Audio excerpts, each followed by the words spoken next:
This show is all about interviewing interesting people and learning. Andre Dukes, who goes by Dre, was a celebrity bodyguard for people like Eminem and NFL star Deebo Samuel. And that fact alone would be enough to get him on this show, but that is just a small part of his fascinating story, and that is why I wanted him to come on this show. So Dre is here now, and Dre, thank you so much for coming on. I really appreciate your time. Thanks for having me. So kind of before we talk about being a celebrity bodyguard, because obviously that's pretty cool to people like Eminem, let's go back to Detroit and where you grew up and kind of paint the picture, just talk about kind of the time frame about how you grew up and where you grew up. I grew up in Detroit, east side of Detroit, 7 Mile Hoover. At that time I was coming up, late 80s, early 90s, it was crack epidemic. Everybody was, everybody was either on drugs or selling it, and it was the era I came up in. And so that was kind of like, that it wasn't fill out a job application at McDonald's, no. It was see if you can get a sack of drugs to make some money. It was that era. Okay. So that's the era I come up in. And I watched it change. I was a part of it. I was a part of it. I gotta say that. I wasn't who I am now then. I must say that. And coming up then, it was peer pressure on a kid my age. You had to have you wasn't going to school if you wasn't dressed a certain way. You get talked about, and coming up in that era, so we all adapted to the finer life. We saw the new cars, the new shoes, so we all, I want to be a part of that.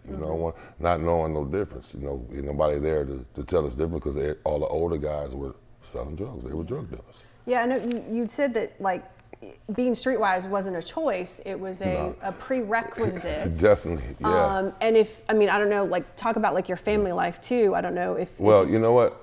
I come up with both parents in the home. It was the neighborhood, it was like all my friends my house was the stability house. So that's how we kind of knew all the kids that wasn't doing good in the neighborhood, because they gravitated to our house. My mom got up and cooked breakfast, so all the kids who mom wasn't doing it, was on drugs, they came to our house in the morning. So so I kind of knew their stories and what was going on in their household. And trust me, our house was my house was like a safe haven for a lot of these kids. Even back then, I didn't know it. I was part of it. I was part of, hey man, we don't sell drugs, but everybody's come to my house to eat breakfast, lunch, or dinner, because my mom cooked all the time. So, and that was the era I came up in, and I watched it, and I watched my friends either become what they considered successful drug dealers in the neighborhood at the time. Yeah. They were third grade educations though, but they knew how to sell drugs, they knew how to hustle. We didn't know what we were doing then. Now at 53 years old, I look back, I just shake my head. And to be able to be a part of helping it now, it's really what I'm eager to do. Yeah. I really am. I work with children. Yeah. So, and then it starts from that childhood. And my first in the book, the first chapter, you jumped off the porch too soon. I jumped off the porch too soon. And I give you a lesson of what happened when I jumped off the porch too soon. 13 years old, a gunshot. I got shot at 13. The first time I've been shot. Been shot 5 times. So I was going to ask you about, aside from being shot too, what was the first crime that you committed? And do you remember what that first crime was that you committed? A robbery. Yeah, robbery. Robbery was addictive because it was so easy. You got control. Give me everything. So, and that was addictive. Oh man, they gave it to me real easy. So as a 12 and 13-year-older, he's gonna get addicted to that. And that's what I did. And I was the stick-up man. I got a name for myself. Oh, Dre ain't scared to do it.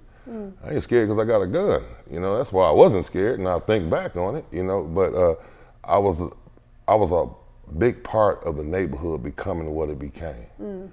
So at 53 years old, do I look back at the neighborhood and let it stay like that when I know better? No, it's not just the neighborhood. It's everywhere. I don't even live in Detroit no more. I live in Arizona now. And it's here. It's the same thing. I'm an ex-addict. When I first got clean, I thought only addicts were in the neighborhood, in the ghetto. I first got clean. Well, the last time I got clean, let's say that. My wife sent me to a rehab out in the suburbs.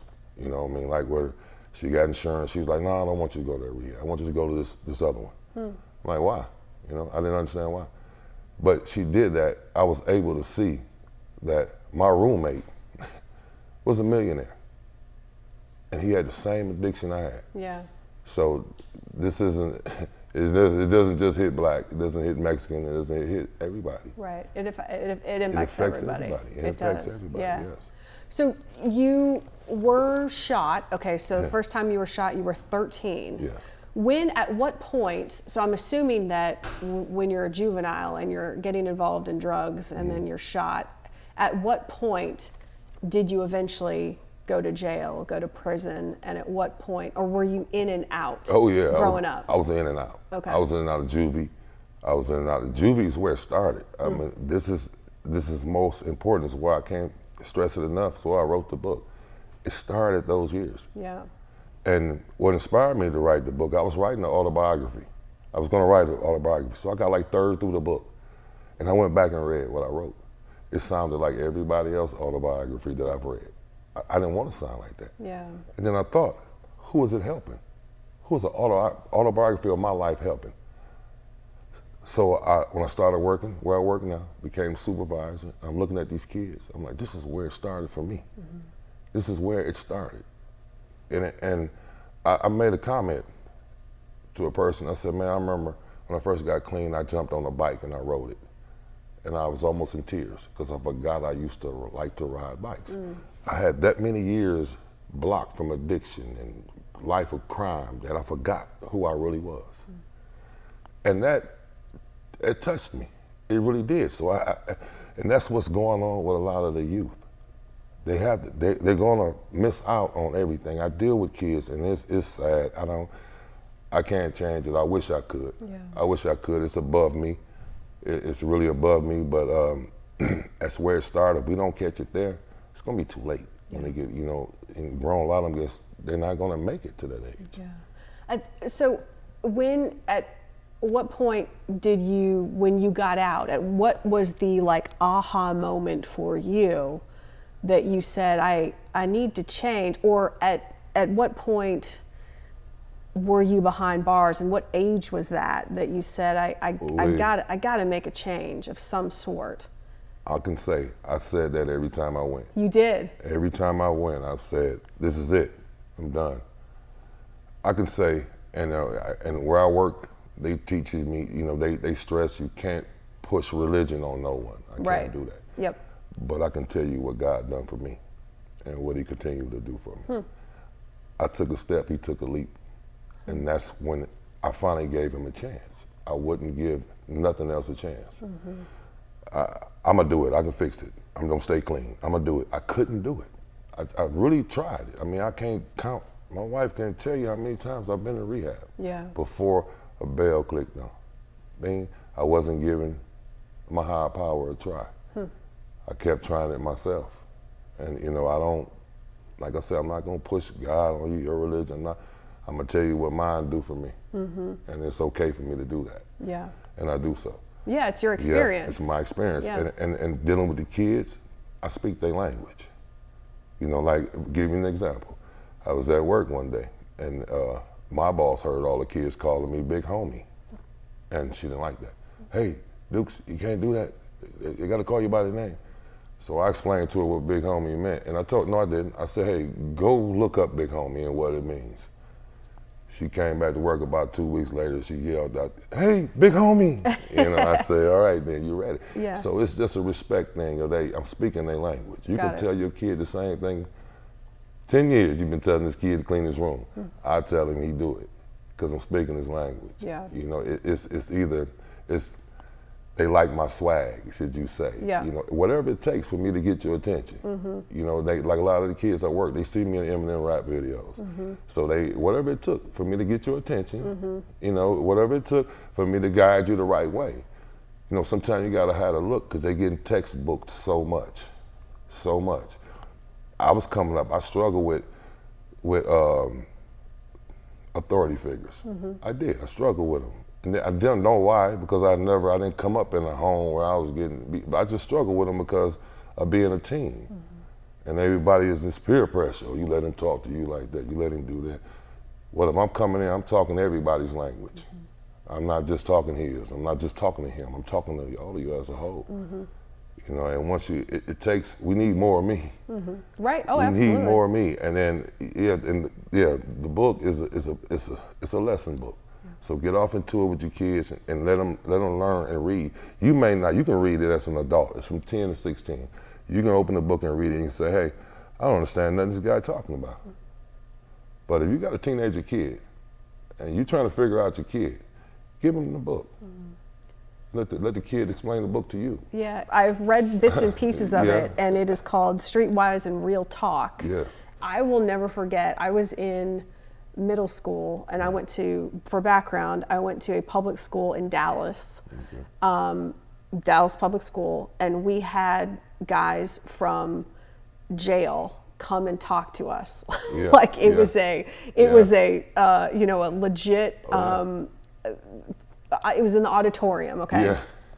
And these guys come on stage and they legitimately just are on stage talking about how their life is horrible and how it, and I'll never forget it. Right. And it was basically, they were trying to scare everybody, like, hey, don't be like us, you know, don't ruin your life like us.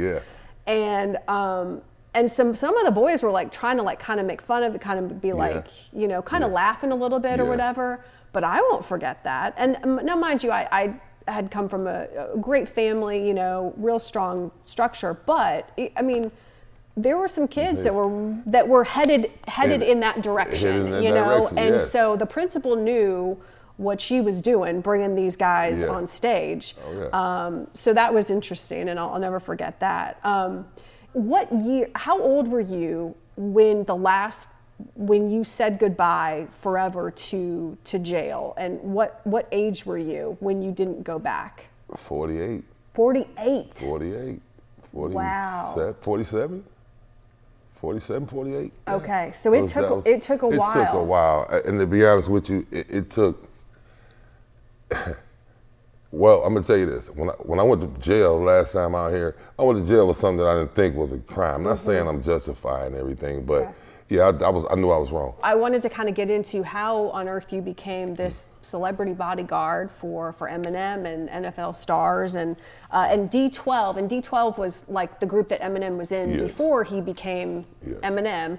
So how did that happen? And obviously you grew up in Detroit, so it's going to be like a small circle. And you're a big dude. I mean, you're a tall dude, you're a big dude, so you're going to be a little intimidating too. How did that happen? Well, like I said, I lived that life. Lived that life of crime. I made a name for myself in the street, and my name kind of rung a bell in the street.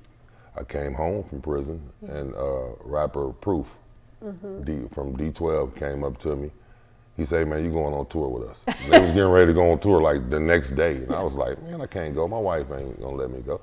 So he said, "I'm gonna go ask your wife." I said, "Let's try that."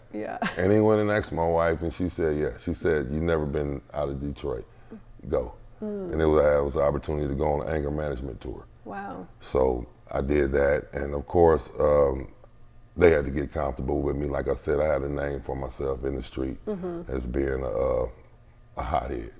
So that's why they kind of wanted me around, you know, because they were dealing with, at the time, Suge Knight was around. Suge Knight was dealing with Eminem. They needed more muscle, so we did the anger management tour, and it went successful. Yeah, it went beautiful. Then after that happened, came back from the tour, everybody went, you know, kind of went their separate ways a little bit. I moved to Arizona after that. Proof was murdered at a club in Detroit, Triple C's. After hour, he ended up getting murdered. That happened in 07. I moved to Arizona in 2008. I moved out here in 2008, laid back, went to work for a minute, came out here with my Detroit ways, and Arizona said, "No, we ain't allowing that." And they set me down for a minute too. So, you know, and I lost my brother 2.5 years ago to a drug overdose in the city of Detroit. He was living out here. My brother was one of the, you know, I looked up to my brother. He moved out here. I kind of followed up behind him.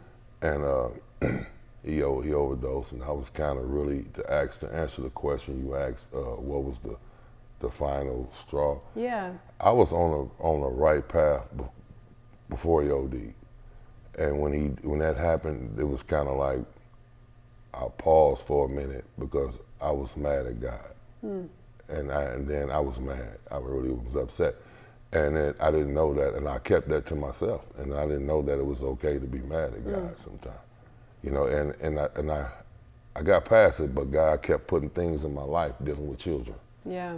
He was dealing with children. He's putting me in places. I'm like, hey, why I'm here? You know, well, okay, I get it. So I stopped fighting it, and I went all for it. And it's working for me. It's working for me. It really is. And but that was with Eminem. I had a chance to do anger management tour. Came back off a tour, moved to Arizona. Fell off for a minute out here. Went to jail. Came home. Went to rehab out here. Got clean. And then my brother OD'd. That's when I said, okay, God, I hear you. I get it. Sat back, Deebo Samuel came along. We started doing Deebo out in Scottsdale. So that kind of opened up another door for me. And it was kind of, I'm in recovery and I'm working at a bar. So that didn't go together. That's you know tough. what I mean? Yeah. It was tough, but That's tough. It was almost like I was where my feet were supposed to be. If I didn't feel any kind of, and everybody can't say that. Everybody can't say, hey, I'm an addict and I'm an alcoholic, I'm not gonna work in a bar. I wouldn't advise that. You know, I just wouldn't do it.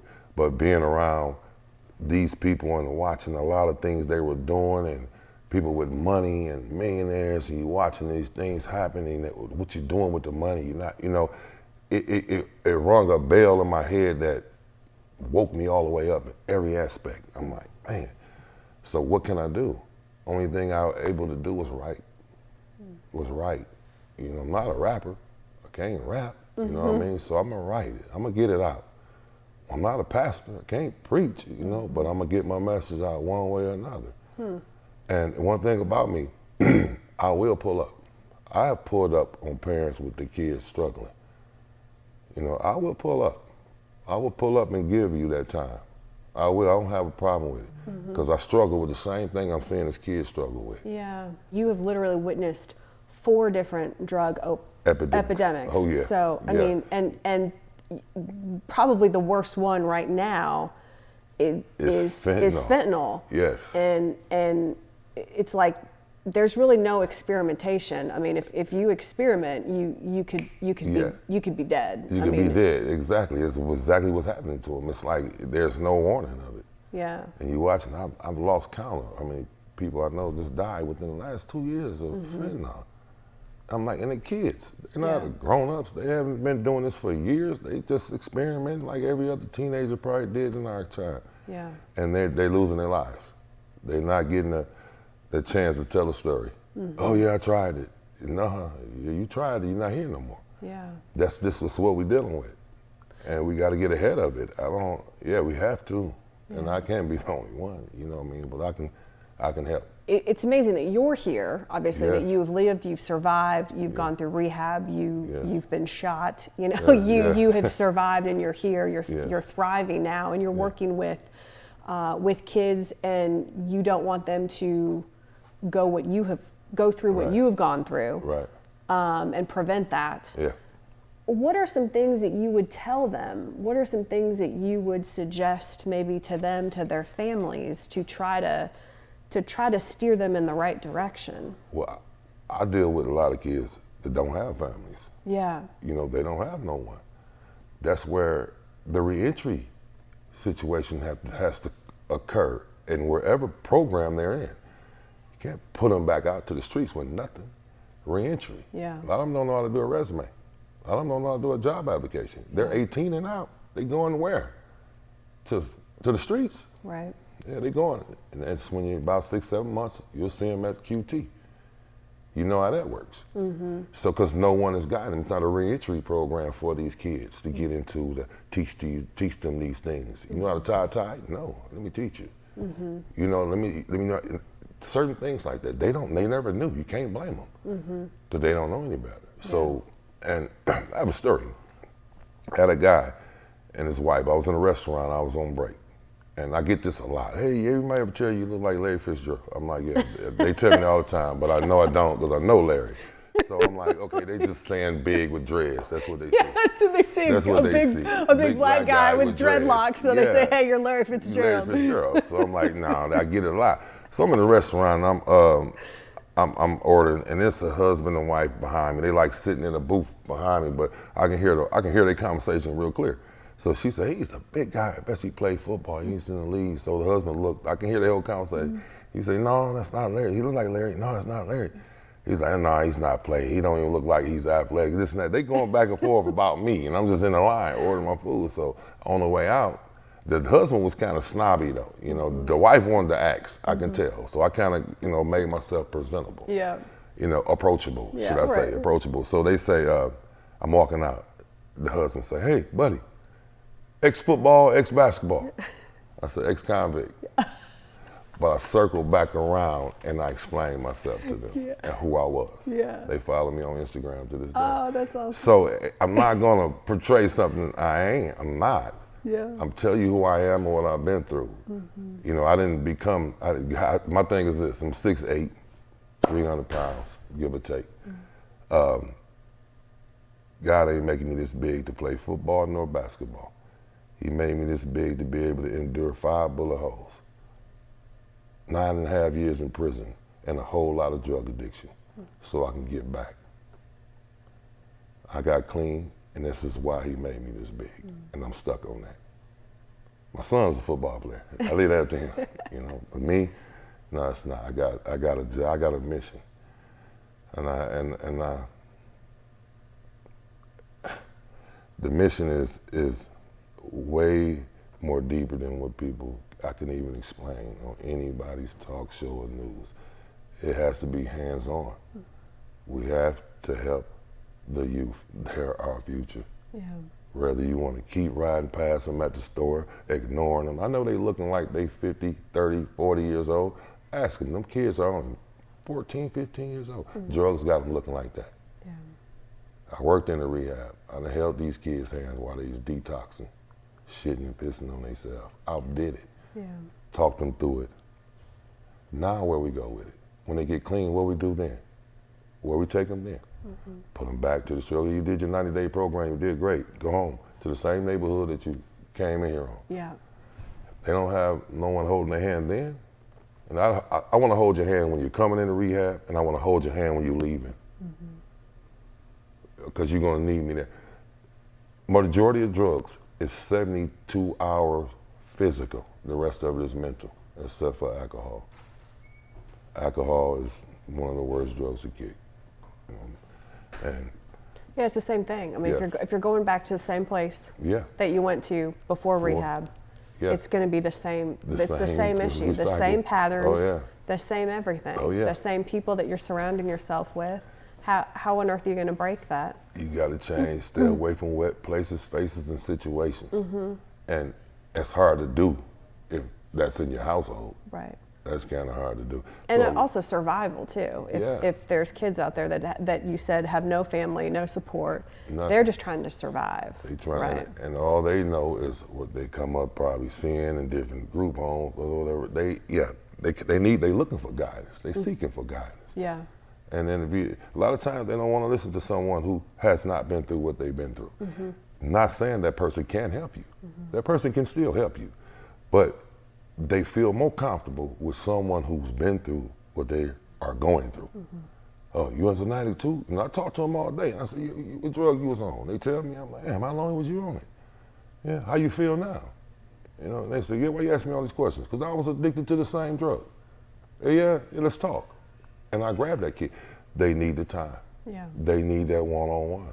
They really do. And that's where I come into play at. That's where I come into play at. I would like to make myself more accessible to a lot of different groups. I don't want to target just one, I only work with this group. No, that's not fair. I work with all groups, Native American, Mexican, African American, white. I'm working with you. Because you got this, it hits everybody. This thing just don't discriminate. This addiction thing. The work you're doing is phenomenal. Again, we talked about the book that you wrote. Where can people find the book too? Streetwise and Real Talk. It's on Amazon. Okay. You can pull it up on Amazon. Okay, and it is, and Dre Dukes, Andre Dukes. Where can people find you on Instagram too? The book has its own Instagram, Streetwise and Real Talk. I have my personal page. You can link to me on that. It's Dre Dukes. Okay. You can link to us in a lot of places. You can definitely email me, however it take to reach out to me. And you'd be surprised, people, you know, that has the same problem that don't want no one to know. Yeah. You know, and you'd be surprised who they are. You know? And you need to reach out. If you need help, you need to reach out. Reach Dre, thank you so much. It was a pleasure to meet you. Thank you so much. Yeah. Yes, and thank you guys so much for watching this episode. I really appreciate your time. We have more episodes of The Curious Bee with Ellen McNamara up right now on Fox Local.